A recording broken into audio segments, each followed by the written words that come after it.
আসসালামু আলাইকুম। নবম ও দশম শ্রেণীর প্রিয় শিক্ষার্থীরা, আশা করি ভালো আছো। আজকে তোমাদের ইউনিট 2 ক্লাইমেট চেঞ্জ এর লেসন 5 নিয়ে আলোচনা করব। 4 নিয়ে আমি গত ভিডিওতে আলোচনা করেছি, আজকে 5 নিয়ে আলোচনা করব। আর লেসনের নাম হচ্ছে ফ্রেন্ড অফ দ্য আর্থ, হ্যাঁ, পৃথিবীর বন্ধু, মাটির বন্ধু। সো এটি অত্যন্ত গুরুত্বপূর্ণ একটি প্যাসেজ। এখানে বিভিন্ন পলিউশনের কথা বলা আছে। আশা করি তোমরা না টেনে সম্পূর্ণ দেখবে, এবং যারা আমার চ্যানেল নতুন অবশ্যই চ্যানেলটাকে সাবস্ক্রাইব করে দিবে। চলো আমরা শুরু করি। আমি বাংলা অর্থ এবং বাংলা অনুবাদ সহ আলোচনা করব। Lesson 5, a friend of earth, let's save our planet. চলো আমরা আমাদের গ্রহটা কী করি, রক্ষা করি। প্ল্যানেট অর্থ গ্রহ, মানে আমাদের পৃথিবীটাকে আমরা রক্ষা করি। 1 নম্বর বলা আছে, everyone must play a part in protecting the environment. সবাই ভূমিকা রাখতে পারি। প্লে এ পার্ট মানে ভূমিকা রাখা, রক্ষা করার ক্ষেত্রে আমাদের পরিবেশটা সবাই ভূমিকা রাখতে পারি।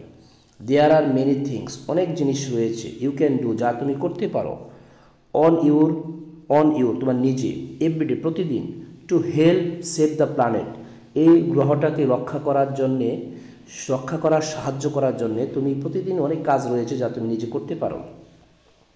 হিয়ার আর সাম সাজেশনস, এখানে কিছু পরামর্শ দেওয়া হয়েছে যে কাজগুলি তুমি করবে। যেমন রিডিউস, কমানো, আমরা কমাতে পারি। কি কমাতে পারি দেখি?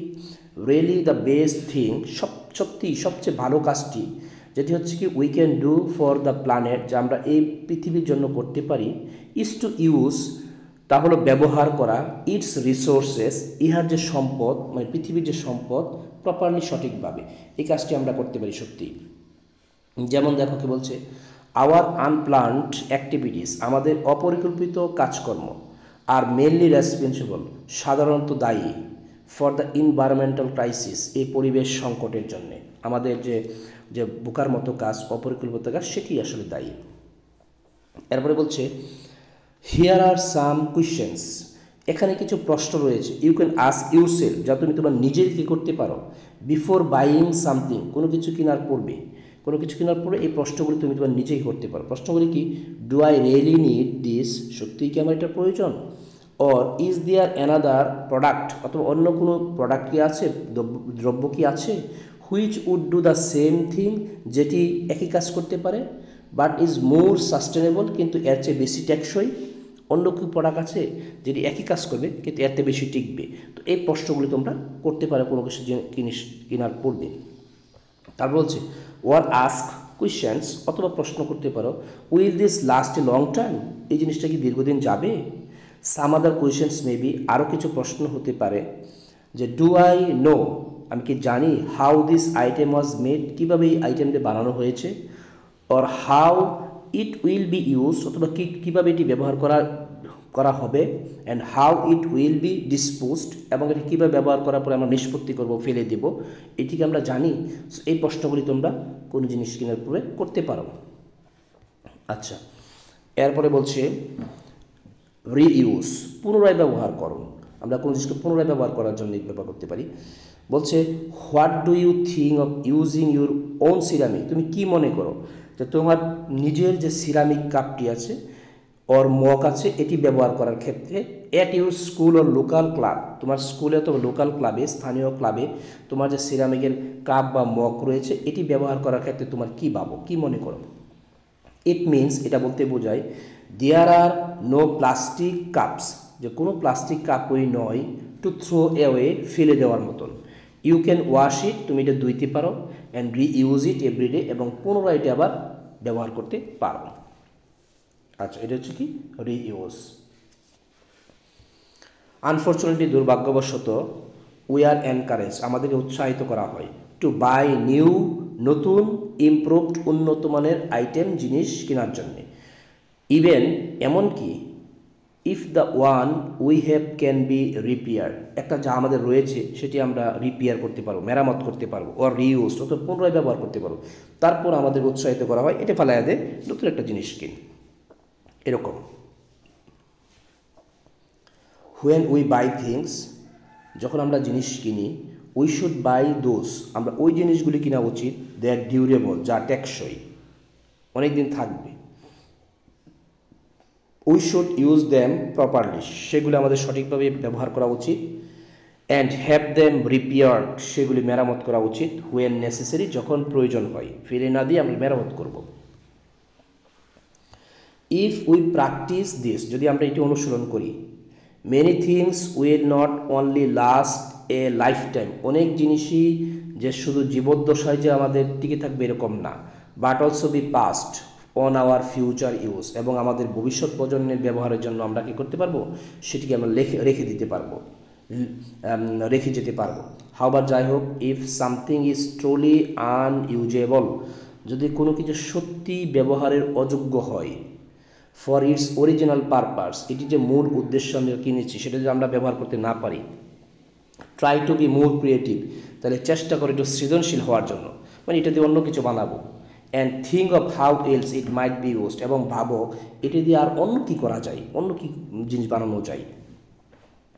When you are done with it, যখন তুমি এটি করা শেষ হবে। Think of whether someone else might be able to use it, যে ভাবো অন্য কেউ হয়তো বা সক্ষম হবে এটি ব্যবহার করতে। ইউ ক্যান ডোনেট, তুমি এটি দান করে দিতে পারো। সাম অফ দ্য থিংস, কিছু জিনিস টু দ্য পুর, গরিবদেরকে। You may also sell some of your used items, অথবা তুমি বিক্রি করতে পারো তোমার কিছু আইটেম থ্রু পার্সোনাল অ্যাডভার্টাইজমেন্ট, ব্যক্তিগত বিজ্ঞাপনের মাধ্যমে, in a local news paper or social media, স্থানীয় কোনো পত্রিকায় অথবা সোশ্যাল মিডিয়াতে বিজ্ঞাপনের মাধ্যমে তুমি এটা বিক্রি করে দিতে পারো। যদি তুমি তোমার এই কাজটি যদি তোমার প্রোডাক্টটি যদি তোমার কাজে না আসে, হয় কাউকে দিয়ে দাও গরিব মানুষকে, অথবা যে লোকাল পত্রিকা বা সোশ্যাল মিডিয়ার মাধ্যমে, ফেসবুকের মাধ্যমে বিক্রি করে দাও। এবার হচ্ছে recycle.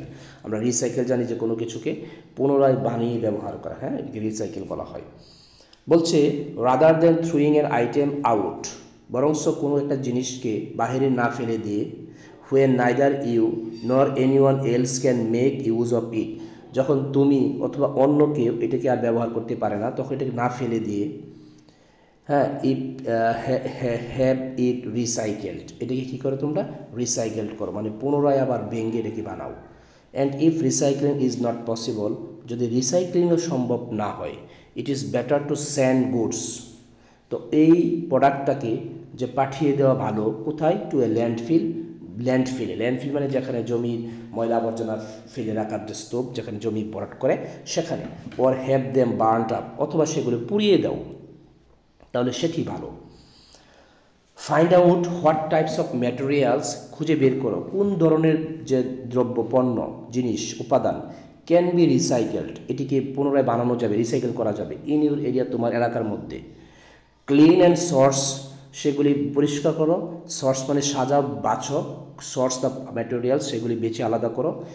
Before putting them out in the bin, পাত্রে ডালার পূর্বে, যখন তুমি ডাস্টবিনে কোনো জিনিস রাখবে তার পূর্বে আগে যেগুলি রিসাইকেল করা যাবে এগুলো আলাদা করে নাও। রিসাইক্লিং ইউর ড্রিঙ্ক, রিসাইক্লিং করো তোমার পান করার, অ্যান্ড ফুড ক্যানগুলি, মিনস মানে যখন তুমি তোমার ড্রিঙ্ক এবং ফুড ক্যানগুলি রিসাইকেল করবে, এটা বলতে বোঝায়, মিনস এটা বলতে বোঝায় there will be less trash, কম ময়লা আবর্জনা হবে, in the resource recovery facility or landfill, হ্যাঁ, এই যে রিসোর্স সম্পদ করার ক্ষেত্রে, পুনরুদ্ধার করার যে সুযোগ সুবিধা সেখানে, অথবা ল্যান্ডফিলে কম ত্রাস হবে, মানে তুমি যদি কম যে ক্যান ব্যবহার করো বা ড্রিঙ্ক বোতল ব্যবহার করো, তাহলে সম্পদ কম ব্যবহার করা হবে, আর ল্যান্ডফিলেও সেখানে কম ময়লা হবে, সেটা বলছে। মোরওভার, যে a company can use the old cans to make new ones, যাই হোক একটা কোম্পানি এই পুরনো ক্যানসগুলি ব্যবহার করতে পারে নতুন ক্যান তৈরি করার ক্ষেত্রে, তারা এটি নিয়ে কী করে, রিসাইক্লিং করে। আশা করি টপিক্সটা বুঝতে পেরেছ পলিউশন সম্পর্কে, এবং কিভাবে আমরা রিসাইকেল করব, রিডিউস করব এটি। তো আমি পরবর্তী ভিডিওতে তোমাদের জন্য আরেকটা ইউনিট নিয়ে আলোচনা করব। আশা করি সবাই ভালো আছো, সবাই ভালো থাকবে, আর অবশ্যই চ্যানেলটাকে সাবস্ক্রাইব রাখবে। খুদা হাফেজ।